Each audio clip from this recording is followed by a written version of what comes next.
There's a leadership trap I commonly see people fall into, and that is the leadership destination mindset. How this works is they believe that if they work hard, they do the tough stuff, then it will become easy. They believe they'll get their smooth running practice where everything goes perfectly every day and there's never any issues in the team or with clients. But here's what I have to say about that. Rather than hoping for easy, hope it becomes more challenging. Because the more stretching it feels, the bigger the game you're playing and the more growth you're encountering.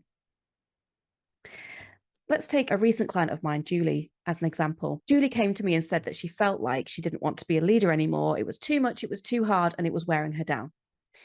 She'd been in her first ever leadership role for 2 years and said she felt like she'd been holding her breath that whole time. Every time something went wrong, she felt blindsided. She felt like she was under attack because no part of her mind or body felt this was safe. And she was having a real physiological reaction to it.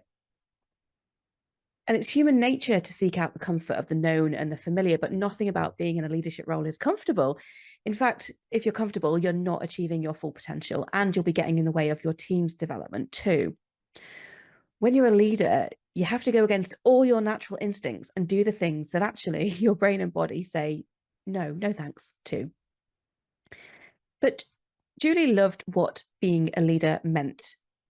Making a difference, creating positive change, having more of a voice and impact and influence over how a practice is run, mentoring people. And she put her all into it. But interestingly, when we looked more closely at this, there was a part of her that thought, if I put my all into this, then one day it will pay off. One day it will become easy and everything will be smooth sailing. Of course, she was fighting a losing battle, and a fight it was because it was exhausting, and this was impacting her relationship with the team, the quality of her presence, which is just so important as a leader, and the team's trust and faith in her. Now, of course, it's perfectly okay to be human and show emotions, and we're allowed to appear stressed at times if we are stressed. But most of the time, you are the rock for your team, and you are inspiring others to be bold and courageous, and she was losing the trust of her team.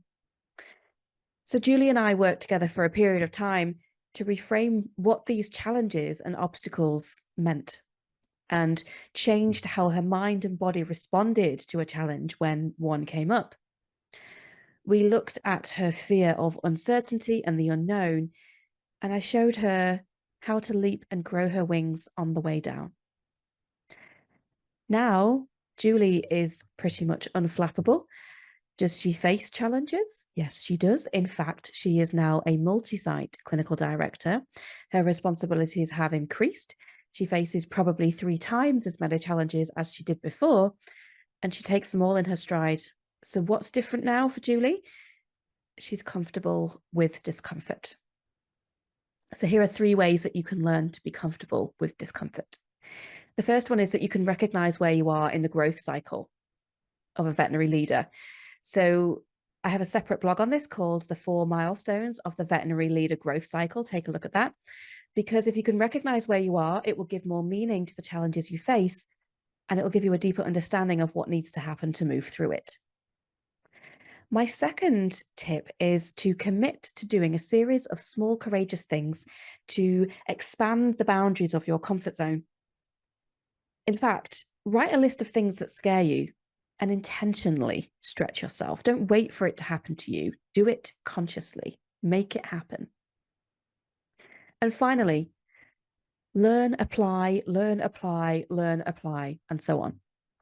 There's a saying, you can't hasten the harvest. In other words, you can't move or rush through quickly to the other side of discomfort just because you want to, but you can do all that you can to extract the lesson and apply the wisdom.